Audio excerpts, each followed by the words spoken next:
Baik. Assalamualaikum warahmatullahi wabarakatuh. Perkenalkan, nama saya Renova Ladi Dewantara dari kelas S1 TT 11B dengan NIM 2311101058. Izin video ini saya buat untuk memenuhi tugas besar komunikasi data dengan dosen pengampu Pak Prasetyo Yuliantoro, STMT. Tugasnya itu diminta untuk membuat video penjelasan materi perkuliahan komunikasi data dari awal sampai akhir. Nah, di video ini saya akan menjelaskan sedikit tentang komunikasi data itu seperti apa, komponennya apa-apa aja, parameternya apa-apa aja, terus ada aliran data. Aliran data itu ada tiga tuh, simple, half, sama full, duplex. Terus oscillator, 7 fungsi, 7 oscillator dan fungsinya. Terus ada enkapsulasi, dekapsulasi, bedanya apa. Terakhir itu application layer. Nah, semoga dengan video ini bisa bermanfaat untuk semua orang yang menonton.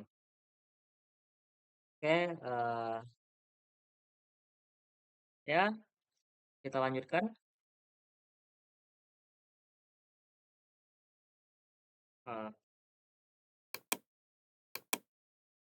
Eh, nah, komunikasi data. Komunikasi data adalah proses pengiriman dan penerimaan informasi antara dua atau lebih perangkat melalui saluran komunikasi atau melalui media transmisi lah istilahnya gitu ya. Dalam konteks teknologi, komunikasi data ini sering terjadi melalui jaringan komputer, kabel, atau nirkabel. Nah, ini yang medianya tadi. Beberapa contoh komunikasi data meliputi pengiriman pesan teks, transfer file, panggilan telepon, dan akses internet. Intinya komunikasi data itu adalah pertukaran informasi ya. Pertukaran informasi eh, dari dua perangkat atau lebih melalui media transmisinya. Nah, medianya itu bisa kabel atau nirkabel tadi. Oke, lanjut. Nah, parameternya itu ada empat. Yang pertama, pasti harus ada tujuan atau penerima. Tujuan atau penerima ini harus sesuai. Yang kedua, data tidak boleh diubah. Ya, jelas ya. Yang ketiga, waktu pengiriman atau delay. Nah, pasti ada delay di setiap komunikasi data itu. Dan terakhir itu ada jitter. Nah, jitter ini ketidak konsistenan latensi dalam jaringan. Nah, lebih simpelnya jitter itu adalah variasi delay. Variasi delay. Eh, Contohnya ketika kita mengalami suara putus atau gambar yang tidak stabil. Nah, itu bisa aja disebabkan oleh si gitar gitu. Oke, kita lanjut komponennya. Komponennya itu ada 5. Yang pertama udah pasti data ya. Kedua ada pengirim. Pengirim ya. Dan ketiga ada penerima. Keempat itu ada media transmisi. Media transmisi ini yang sudah dijelaskan tadi itu bisa berupa kabel atau nirkabel ya. Kalau kabel itu seperti kabel tembaga, fiber optik, ya kan? Kalau koaksial kabel, kabel koaksial. Kalau yang nirkabel itu yang tanpa kabel ya, seperti WiFi, Bluetooth, inframerah, eh, dan lain-lain. Oke, lanjut protokol. Nah, protokol ini eh, semacam aturan ya atau bahasa di dalam komunikasi data ini. Dan itu banyak, oke? Nah, lanjut. Nah, Selanjutnya itu ada yang namanya aliran data ya. Nah, di aliran data ini ada tiga, dibagi menjadi tiga. Yang pertama itu simplex, yang kedua itu ada half duplex, yang ketiga ada full duplex. Nah, ada tiga. Oke, kita bahas dari yang pertama dulu ya. Yang pertama itu adalah simplex ya. Nah, simplex ini eh, sejenis komunikasi di mana data mengalir, data hanya dapat mengalir dari satu arah. Contohnya apa? Contohnya itu seperti radio AM, FM, TV. Nah, mereka hanya dapat eh, eh, hanya dapat mengirim atau menerima data dari satu arah aja. Jadi konteksnya di sini penerima itu menerima hanya dapat menerima data, hanya dapat sebagai penerima dan pengirim hanya dapat sebagai pengirim. Seperti itu. Oke? Yang kedua ada half duplex. Nah, half duplex ini adalah komunikasi di mana data dapat mengalir dari dua arah tetapi tidak secara bersamaan. Contohnya apa? Walkie-talkie, HT, ya kan? Pengirim atau penerima itu dapat mengirim dan menerima data pada saat tertentu gitu loh.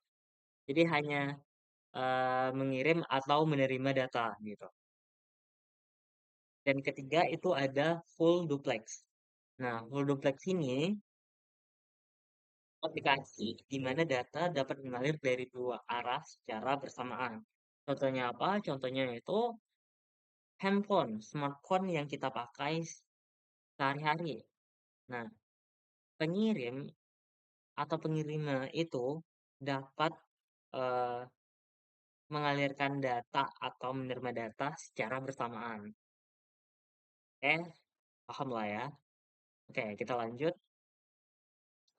Oscillator ya. Oscillator ini adalah konsep yang menentukan standar komunikasi dalam suatu jaringan komputer. Model ini memungkinkan berbagai perangkat seperti komputer dapat berkomunikasi satu sama lain sesuai dengan protokol yang telah ditetapkan. OSI atau Open System Interconnection ini dirancang oleh ISO, International Organization for Standardization. Tujuannya apa? Untuk menyatukan berbagai cara berkomunikasi yang berbeda di antara perangkat, sehingga mereka dapat saling berinteraksi. Nah, di oscillator ini ada eh, model OSI, bentar, nah, ada model OSI ya, sama TCP/IP. Nah, bedanya apa? Sebenarnya sama aja, cuman di OSI itu kan ada 7 layer ya, ada 7 layer OSI. Nah, itu dia dari bawah ya, dari bawah itu yang pertama itu ada physical, yang kedua data link, ketiga network, keempat ada transport, kelima ada session, keenam ada presentation, dan terakhir itu ada application yang ketujuh. Bedanya di TCP/IP itu di bagian data link dan physical dibuat menjadi satu, di TCP/IP menjadi network access. Nah, di network OSI itu menjadi internet di TCP/IP, transport masih sama, dan session presentation application di OSI itu menjadi application di TCP/IP gitu. Jadi kalau di OSI itu ada 7 layer, di TCP/IP itu ada 4 layer aja. Sebenarnya sama aja. Oke, lanjut. Nah, sekarang kita bahas tentang fungsinya, fungsi dari oscillator. Nah, eh, Lossy layer ini kan memiliki 7 ya. Kita bahas dari yang pertama ya, yang paling bawah itu fisikal. Nah, fisikal ini dia berfungsi untuk mengirimkan data melalui media transmisi. Ya, sederhananya dia itu membuat data gitu ya. Contohnya itu apa? Itu eh fisikal ya. Fisikal itu media transmisinya. Itu contohnya kabel. Ada kalau nirkabel itu ada wifi apa segala macam. Oh ya, maaf. Fisikal itu dia fungsinya untuk mengirim data melalui media transmisi, bukan membuat data. Nah, yaitu mengirimkan data menggunakan media. Medianya itu seperti kabel tadi. Kalau nirkabel itu wifi, eh, Bluetooth dan sebagainya. Terus yang kedua itu ada data link. Ya, data link ini menambahkan MAC address pada paket. Nah, data link ini dia alamat fisik. Nah, itu contohnya ada MAC, ya, alamat MAC. Yang ketiga itu network, itu menambahkan alamat jaringan. Nah, jaringan di sini adalah alamat logik ya. Contohnya IP, ICMP, router, dan segala dan semacamnya. Terus yang keempat itu ada transport ya, fungsinya untuk mengatur flow control, anak elemen, dan mengirim ulang data jika diperlukan. Sederhananya transfer ini sebagai penyedia transport data. Nah, itu contohnya ada TCP, UDP gitu. Terus yang kelima ada session ya. Session ini fungsinya membentuk koneksi. Nah, kemudian memutuskannya ketika seluruh data telah dikirimkan. Session ini bisa dibilang sebagai koneksi atau penghubung gitu ya. Nah, itu contohnya ada net bias, ada PPTP ya, ada APIS dan semacamnya. Kemudian yang keenam itu ada presentation, fungsinya memformat data sehingga dapat dikenali oleh penerima. Nah, di presentation ini ada enkripsi dan kompresi ya. Contohnya itu ada JPG, SSL, TLS, HTTPS, dan lain-lain. Terus yang terakhir itu application, yang ketujuh. Nah, itu dia menunjang aplikasi untuk berkomunikasi melalui jaringan. Sederhananya dia itu membuat data. Nah, contohnya apa? HTTP, FTP, DNS, DHCP, seperti itu. Oke, lanjut.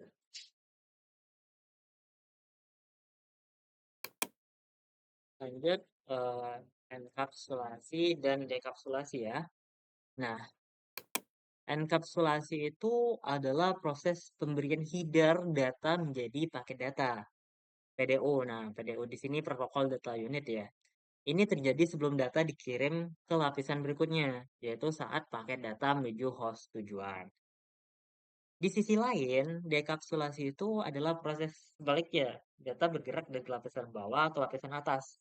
Dan setiap lapisan membuka header yang sesuai untuk mengambil data aktual. Jadi, dalam enkapsulasi, data bergerak dari lapisan atas ke bawah. Sementara dalam dekapsulasi, data bergerak dari lapisan bawah ke atas. Nah, sederhananya, dekapsulasi ini adalah proses penghapusan header sehingga hanya data yang tersampaikan kepada penerima gitu loh. Untuk jelasnya kita lihat di gambar berikut. Nah, di enkapsulasi ya. Enkapsulasi ini adalah proses penambahan header. Nah, dia dari source atau dari pengirim, nah itu kan dari application ya, itu ada data. Kemudian di transport itu juga ada data. Nah, di transfer ini kita tambahin header di samping data. Kemudian di network si header data di transfer tadi itu dijadiin satu menjadi data, kemudian kita tambahkan header lagi.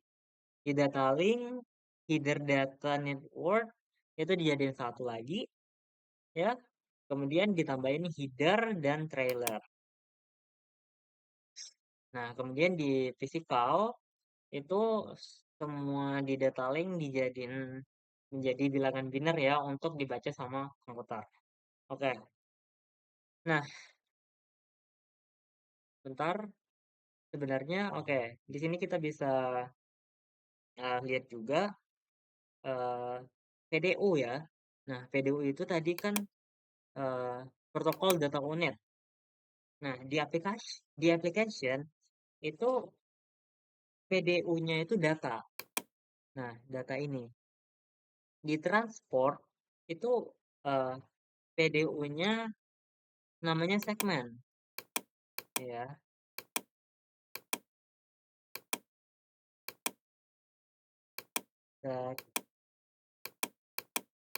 Segmen. Di network itu PDU-nya adalah tab ya.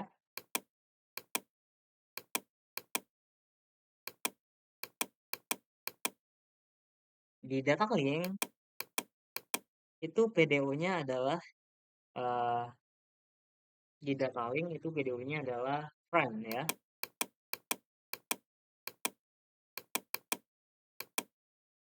Dan terakhir itu di physical PDU-nya itu adalah bit ya, sesuai dengan bilangan bit ini ya. Nah, seperti itu untuk ini PDU. Oke,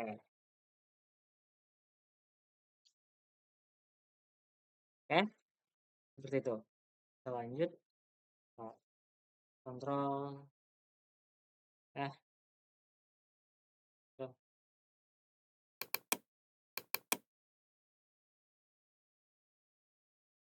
no. Bentar. Oke. Oke, kita lanjut ya.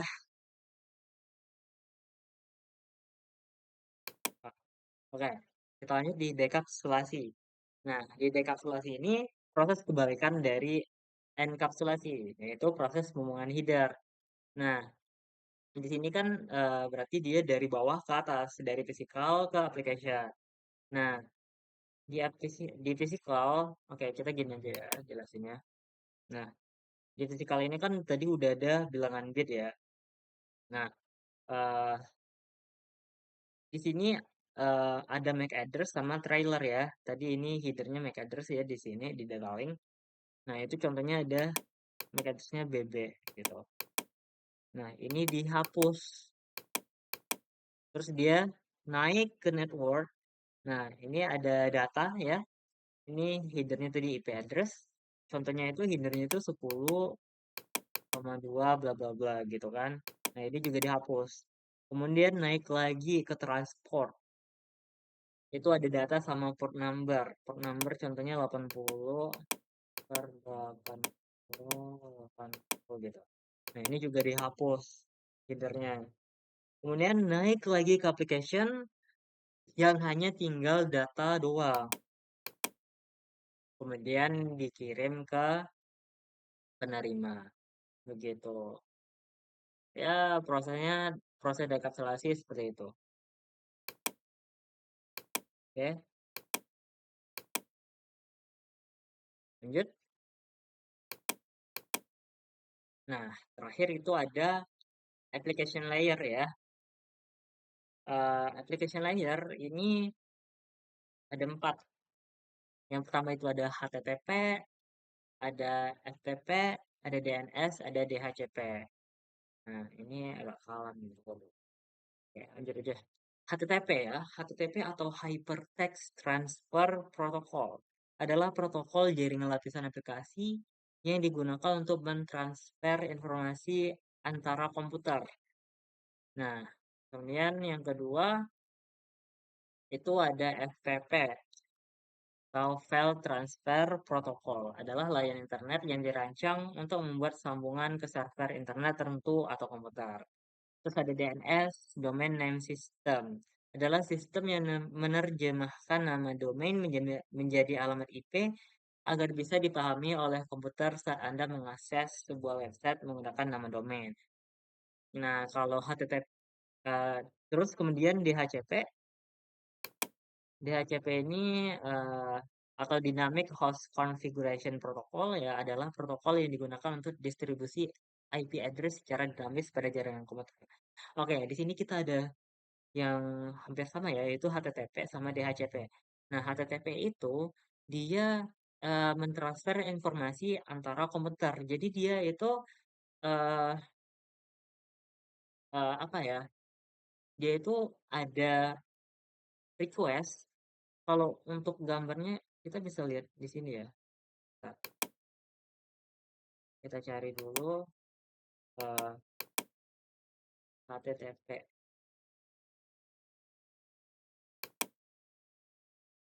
Oke,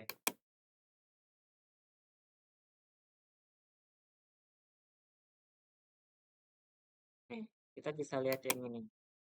Nah, si klien itu harus me-request dulu, kemudian server itu baru bisa nge-reply. Nah, seperti itulah konsep HTTP. Sedangkan kalau untuk HDCP, yang ini tadi ya, DHCP tadi, maaf, DHCP. Nah, dia nggak perlu untuk request terlebih dahulu. Dia langsung dinamis eh, diproses pada jaringan komputer, dilayanin gitu kan. Nah, itu biasanya di DHCP ini dia harus disambungin sama router.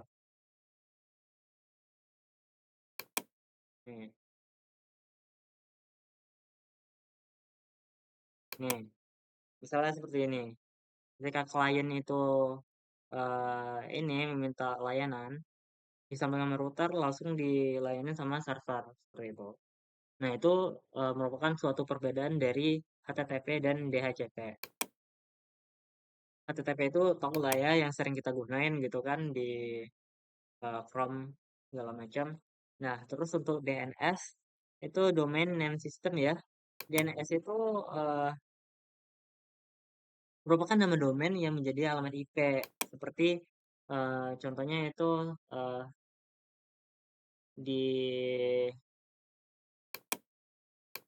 bentar ya.